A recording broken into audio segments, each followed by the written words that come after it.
Assalamualaikum, it's me Rimal Ashraf from Inrim.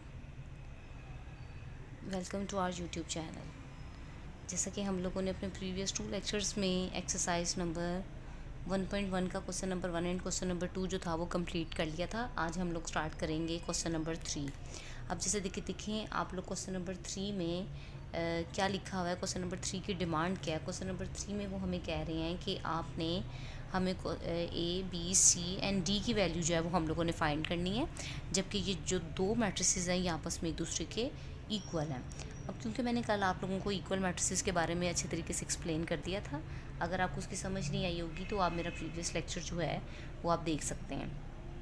ठीक है, अब हम लोगों ने स्टार्ट करना है क्वेश्चन नंबर 3। उसको एक दफ़ा से बुक में से भी गो थ्रू कर लेते हैं।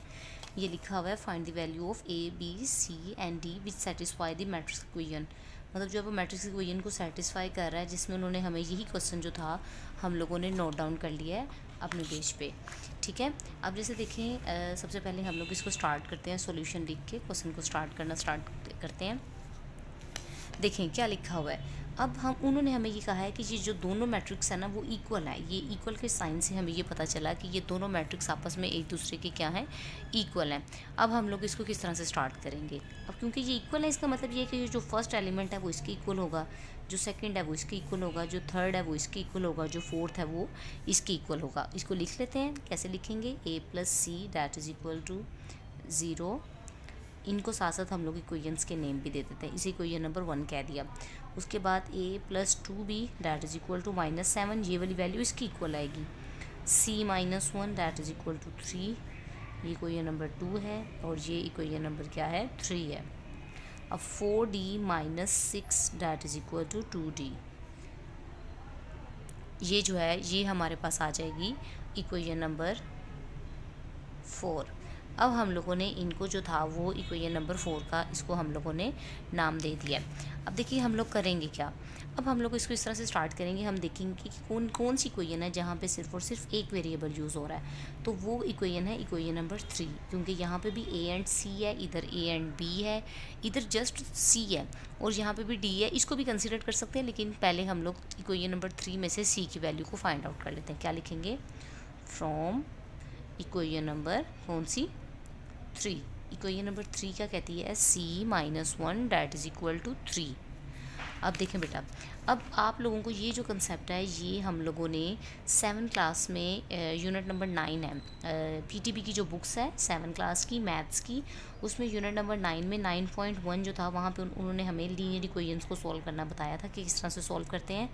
उसमें ये था कि अगर ये वैल्यू हम लोगों ने यहाँ से सी की वैल्यू को फाइंड करना है ना, तो सी के साथ ये 1 माइनस हो रहा है, इक्वल की दूसरी साइड पे जाएगा तो वो प्लस हो जाएगा। किस तरह से, सी डैट इज़ इक्वल टू 3 -1, उधर जाके क्या हो गया, +1।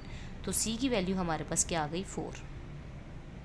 ठीक है, सी की वैल्यू 4 आ गई।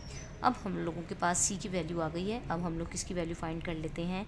अब जब सी की वैल्यू आ गई है, सी की वैल्यू को अगर मैं इक्वेशन नंबर 1 में पुट कर दूंगी, a plus C that is equal to 0, अगर इधर मैं सी की, अब जो है हम लोग ये जो सी की वैल्यू है इसको इक्वेशन नंबर 1 में जो है वो पुट कर देंगे। किस तरह से इसको पुट करेंगे, a put c is equal to 4 in equation number 1। अब क्या करेंगे, a plus C that is equal to 0, a की वैल्यू तो फाइंड करनी है, c की जगह पे क्या पुट कर देना था, 4 that is equal to 0, a is equal to 0 -4 और a की वैल्यू क्या आ गई, -4।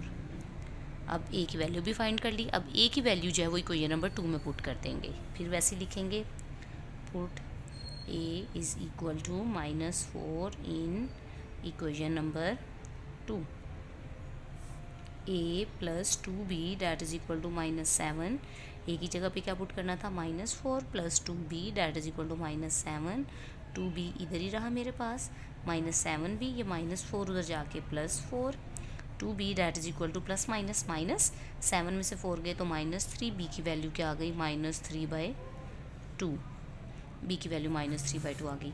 उसी तरह से अब हमारे पास सिर्फ और सिर्फ d की वैल्यू रह गई है। d की वैल्यू कहाँ से निकल आएगी, from equation number 4, from equation number 4 हमारे पास क्या थी, 4d - 6 that is equal to 2d। अब हम लोग क्या करेंगे, 4d, ये प्लस 2d था, इधर आके माइनस 2d हो जाएगा, ये -6 उधर आके +6, 4d में से 2d माइनस करेंगे तो 2d, that is equal to 6। d के साथ 2 क्या हो रहा है, मल्टीप्लाई, उधर जाएगा तो 6 के साथ क्या हो जाएगा, डिवाइड। तो d की वैल्यू हमारे पास क्या आ जाएगी, 3। इधर से हम लोगों ने ये देखा कि हमारे पास a की वैल्यू आ गई है 4, b की वैल्यू c की वैल्यू आ गई है 4, a की वैल्यू आ गई है -4, b की वैल्यू आ गई -3/2 एंड d की वैल्यू आ गई 3।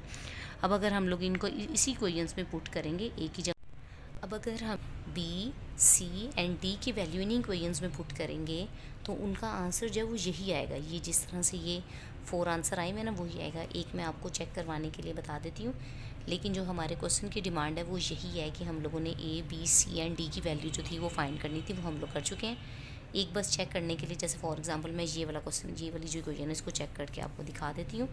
a + 2b that is equal to -7, a की जगह पे क्या पुट कर देंगे, -4 + 2, b की जगह पे क्या पुट कर देंगे, -3/2 that is equal to -7।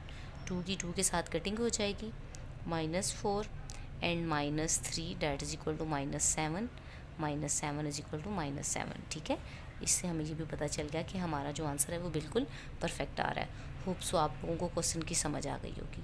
Thank you, अल्लाह हाफ़िज़।